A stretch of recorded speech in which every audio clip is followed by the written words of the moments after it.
Salut, j'espère que vous allez bien. J'ai l'impression que ça fait longtemps que j'ai pas tourné de vidéo, mais en vrai ça va. J'ai publié en moyenne une vidéo par mois et franchement pour moi c'est une vraie réussite puisqu'avant j'avais plutôt tendance à faire une vidéo par semaine pendant un mois puis plus de vidéos pendant 3 mois. C'était super irrégulier. Là je suis peut-être un peu moins productive mais je suis plus régulière, plus stable, donc je pense que c'est une victoire. Mais du coup comme j'ai pas tourné beaucoup de vidéos dernièrement, je me questionnais un peu sur quelle vidéo j'allais faire pour reprendre parce qu'en ce moment j'avais vraiment pas d'inspiration, j'avais pas d'idée et je me prenais trop la tête. Là ça faisait 2-3 jours que je voulais reprendre mais que j'avais pas de sujet qui venait parce que souvent plus je tourne et plus j'ai d'inspiration, donc à chaque fois que je poste pas très régulièrement je manque un peu d'idées. Et en fait en ayant cette réflexion je me suis rendu compte que je me dévalorisais énormément, notamment sur les choses que je fais, parce que à chaque fois que je réfléchissais à comment aborder un peu ma vie actuelle sur YouTube, j'avais un sentiment de honte, j'avais l'impression d'être inintéressante, je me sentais un peu comme une coquille vide parce que j'ai l'impression que ma vie est vide, j'ai l'impression que j'ai rien à partager, que rien ne me nourrit vraiment intellectuellement, etc. Et en fait je me suis rendu compte que même s'il y a plein de raisons qui font que je vais pas super bien en ce moment, que je suis pas au top de ma forme, que je suis pas au top de ma productivité, j'ai quand même plein de choses qui se passent dans ma vie, j'ai eu plein de projets ces derniers mois et ces dernières semaines et en fait c'est juste que je vois trop le négatif et je crois que l'esprit humain est vraiment fait pour uniquement se focaliser sur les choses négatives. Donc en fait moi dans ma vision de ma vie de ces derniers mois, j'étais uniquement focalisée sur le négatif, à savoir le fait que physiquement j'allais très mal parce que j'ai des maladies chroniques qui pèsent beaucoup par période et là dernièrement ça a été très compliqué, j'en ai parlé dans ma dernière vidéo sur la santé mentale et les maladies chroniques. Du coup forcément ma santé mentale en a pris un coup aussi parce que les deux sont hyper reliés et ça fait que ces dernières semaines j'ai eu du mal à gérer mon quotidien, que ce soit les tâches du quotidien, les tâches perso, que ma vie professionnelle, que ma vie sociale, tout était un petit peu bancal dernièrement et c'est vraiment ce que j'ai retenu de ma période de septembre et octobre, alors que c'est pas du tout la seule chose que je peux en tirer puisque j'ai fait plein de choses en fait pendant cette période là, mais voilà j'étais tellement focalisée sur le négatif que j'avais l'impression d'avoir absolument rien à partager et du coup ça m'a vraiment choquée de voir à quel point j'étais obnubilée par les journées où je ne fais rien, par les journées où ça ne va pas, les journées où je suis pas du tout productive et je me suis dit que déjà rien que ça pourrait faire un sujet de vidéo, mais qu'en même temps je pourrais en profiter pour vous parler de tout le positif, c'est-à-dire toutes les choses que j'ai entreprises depuis la rentrée, les projets que j'ai en ce moment qui me tiennent occupée un peu à l'écart de ma chaîne YouTube, pour pouvoir vous inclure un petit peu dans mon quotidien. Avant de rentrer dans le sujet, je voulais quand même faire un petit parallèle avec une story Insta que j'ai vue d'une amie qui est dans une situation assez similaire à la mienne, c'est-à-dire qu'elle a à la fois des pathologies chroniques sur le plan physique et sur le plan mental et une neuroatypie, donc vraiment le même profil que moi qui se bat un peu contre ces trois angles qui sont quand même assez pesants sur le quotidien. Et elle a fait tout un partage sur Instagram pour dire à quel point elle se rendait compte qu'elle avait tendance à se comparer et à comparer ses capacités au quotidien avec des personnes valides, des personnes en bonne santé physique et en bonne santé mentale et des personnes neurotypiques. Je crois que c'est un biais qu'on a tous de toujours se comparer à ce que la société considère comme la norme, c'est-à-dire une personne en bonne santé, active, qui travaille à temps plein, qui arrive à gérer ses obligations personnelles, etc. Et en fait, on oublie même que même ces personnes-là qui sont en bonne santé, qui n'ont pas de problèmes personnels, elles ont aussi leurs galères, elles peuvent aussi souffrir d'anxiété, elles peuvent aussi être surmenées, elles peuvent aussi se sentir déprimées, etc. En fait, c'est pas parce qu'on correspond au modèle idéal de la société que tout va bien, c'est juste qu'on est fonctionnel. Et c'est pas toujours un gage d'aller bien. Mais du coup, pour les personnes qui ne sont pas fonctionnelles parce qu'elles luttent contre beaucoup de troubles, etc., on a tendance à comparer nos capacités à des personnes qui n'ont pas du tout la même vie que nous. Et par exemple, je pense que moi, ce qui me donne le sentiment d'échec et le sentiment de ne rien faire et d'être improductif, c'est le fait de pas travailler à plein temps. C'est-à-dire que j'ai pas un métier du lundi au vendredi que je fais à plein temps. Déjà parce que je suis à temps partiel thérapeutique à cause de ma santé et aussi parce que mon activité à côté de ça, c'est une activité indépendante, donc très flexible. Parfois je travaille le soir, parfois je travaille le matin, parfois je travaille le week-end et du coup ça fait que voilà, j'ai pas l'impression d'avoir un vrai job. Même si concrètement, bien que ce soit pas à temps plein, je gère quand même une entreprise. Et bien sûr, à côté de ça, si vous me suivez, vous le savez déjà, je suis aussi étudiante puisque j'ai repris des études à distance, j'ai ma chaîne YouTube et j'ai aussi d'autres activités qui sont plutôt des passions que j'essaie un peu de professionnaliser comme des activités artistiques et créatrices, etc. Donc oui, en fait je fais plein de trucs, c'est juste que j'ai pas une activité principale mais plein de petites activités. Mais voilà, je voulais faire un petit point là-dessus parce que je me rends compte que j'ai vraiment cette tendance à me dévaloriser beaucoup et je suis sûre que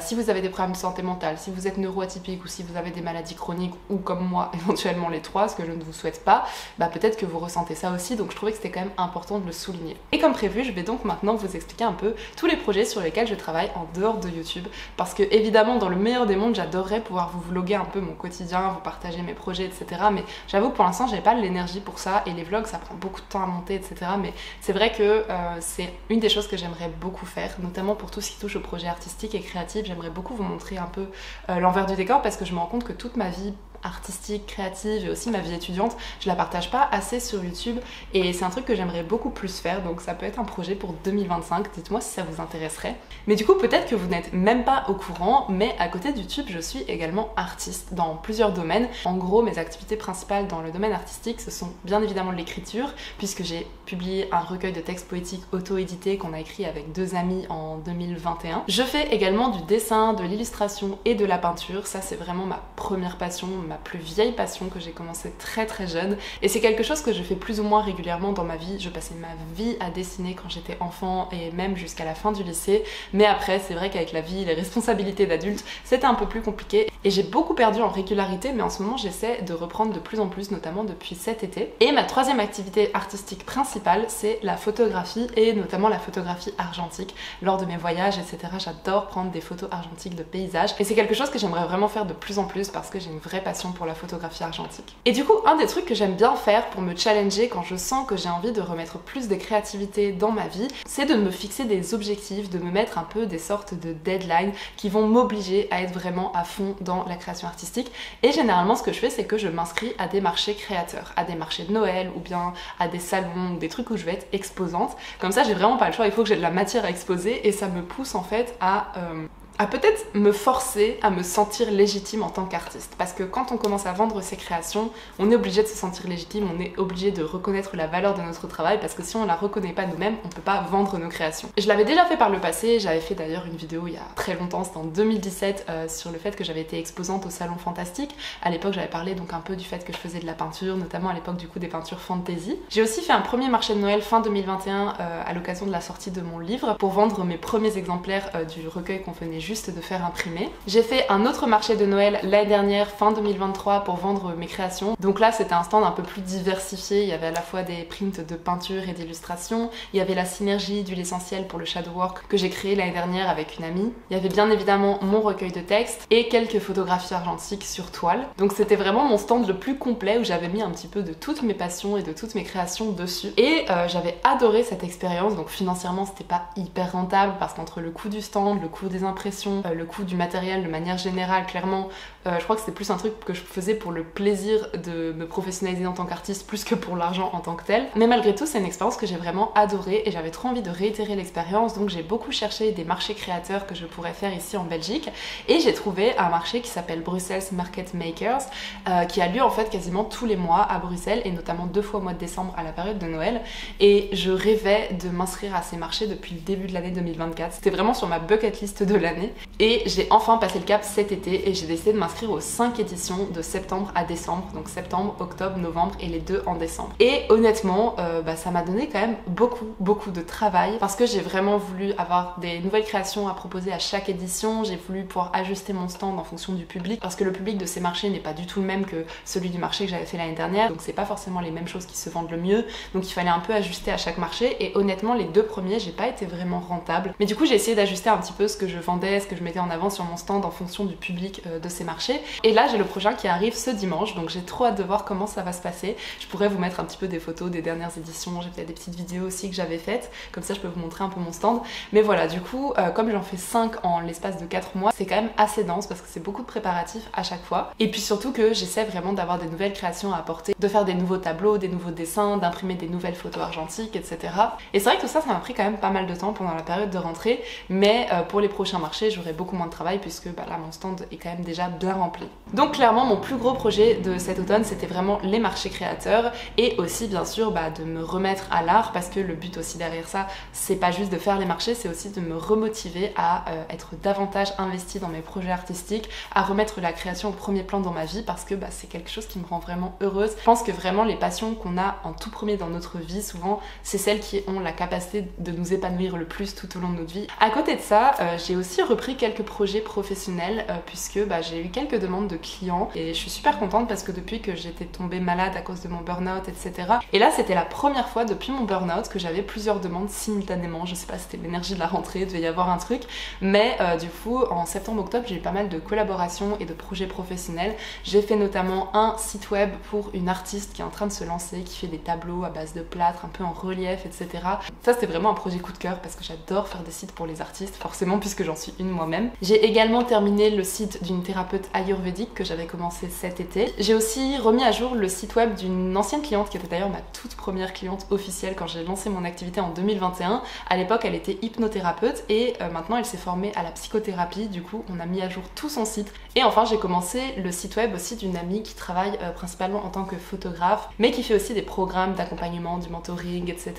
Donc c'est un site assez complet aussi et ça c'est un chouette projet parce que comme elle est photographe forcément elle a des super belles photos, c'est un projet très créatif et du coup ça fait quand même beaucoup de projets pro qui se sont accumulés en peu de temps. Donc là j'avoue comme ça faisait beaucoup d'un coup, j'ai envie un petit peu de lever le pied pour la période de novembre-décembre, notamment parce que du coup j'ai pas pu vraiment étudier entre mes problèmes de santé et toute cette charge de travail qui est arrivée un peu d'un coup. Clairement ça a été compliqué de tout gérer en même temps, mais en même temps c'est compliqué en fait d'être à mi-temps quand on est indépendant parce que pour moi normalement je suis censée travailler un certain nombre d'heures par semaine, mais la réalité c'est que parfois pendant 2 mois j'ai pas de travail et pendant 1 mois je vais travailler à plein temps, mais ça malheureusement c'est compliqué de doser, donc j'essaie d'étaler les projets pour pas faire trop de tout d'un coup, mais c'est pas toujours évident. Mais je suis quand même super fière d'avoir réussi à mener à bien tous ces projets, ils sont quasiment tous terminés sauf le site web de la photographe puisque c'est le plus gros projet.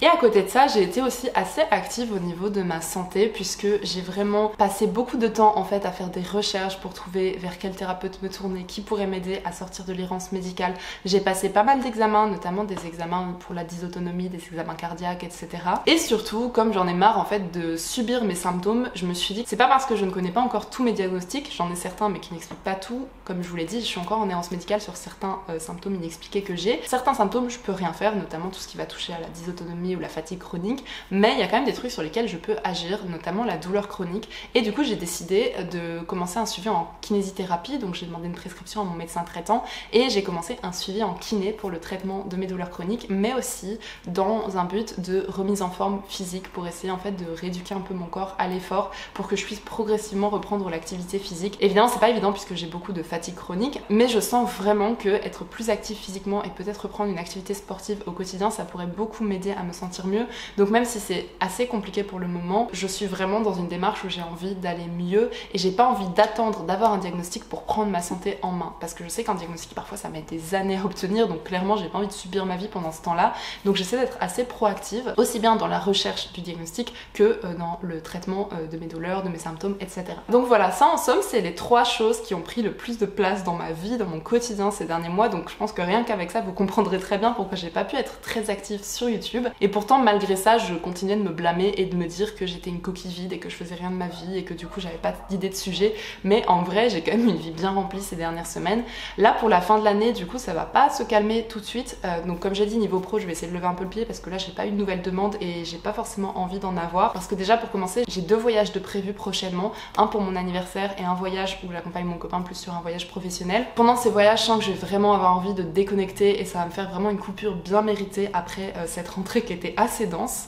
Et puis après ça, au mois de décembre, il va falloir que je sois vraiment full focus sur mes études parce que j'ai pris énormément de retard sur ce semestre. Je suis pas du tout stressée parce que l'année dernière c'était un peu pareil pour d'autres raisons. Mais voilà, l'année dernière aussi j'avais commencé mon premier semestre hyper en retard. Évidemment j'ai commencé un peu à me renseigner sur mes cours, j'ai écouté quelques conférences sur les philosophes qu'on va étudier, mais j'avoue que là ça commence à être un petit peu short. Mais du coup voilà, je sais que la fin de l'année je vais devoir vraiment focaliser à fond sur mes études de philo, sachant qu'en plus à côté de ça j'ai quand même encore 3 marchés créateurs à assumer. Et du coup c'est clair que j'adorerais vous partager un peu mon quotidien quand je travaille sur des projets clients, vous partager un peu ma vie en tant que web designer, en tant que photographe, mais aussi en tant qu'artiste, ou aussi mon quotidien quand j'étudie, même si bon, vous l'aurez compris j'ai pas beaucoup étudié ces dernières semaines. J'adorerais pouvoir faire plus souvent des vlogs pour vous montrer tout ça, mais comme je l'ai dit c'est un truc qui prend quand même du temps, qui prend de l'énergie, mais c'est vraiment quelque chose que j'aimerais faire davantage en 2025. Mais voilà, du coup à défaut d'avoir été régulière sur les réseaux sociaux dernièrement et d'avoir pu vous montrer un petit peu les coulisses de ma vie, je vous fais au moins cette vidéo pour vous partager un petit update qui ne tourne pas que autour de ma santé ou de ma santé mentale, même si ça prend beaucoup de place dans ma vie.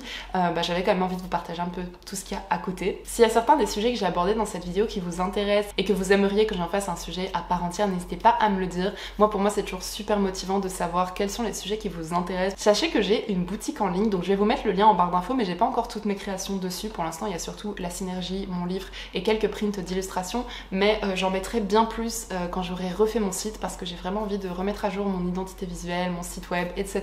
Donc voilà, je vais essayer d'alimenter la boutique progressivement, mais en tout cas, je ferai sûrement une annonce lorsque j'aurai publié la nouvelle version de mon site web. En tout cas, d'ici là, n'hésitez pas à aller jeter un œil si vous voulez voir un peu les créations qui sont déjà disponibles. Sur ce, je vous remercie d'avoir regardé cette vidéo. N'hésitez pas à me partager vous aussi quels sont vos projets de la rentrée, les réussites que vous avez, parce que franchement cette période je trouve qu'elle est assez dure moralement, je trouve que les gens vont pas très bien en ce moment et je trouve que du coup c'est important quand même de se focaliser un peu sur le positif et voir un peu tout ce qu'on accomplit même si on n'est pas forcément au top en ce moment. Donc n'hésitez pas à me partager un petit peu vos projets du moment en commentaire. Et sur ce, j'espère vous retrouver très bientôt sur ma chaîne. Comme toujours, prenez bien soin de vous et je vous souhaite une très belle journée. À bientôt.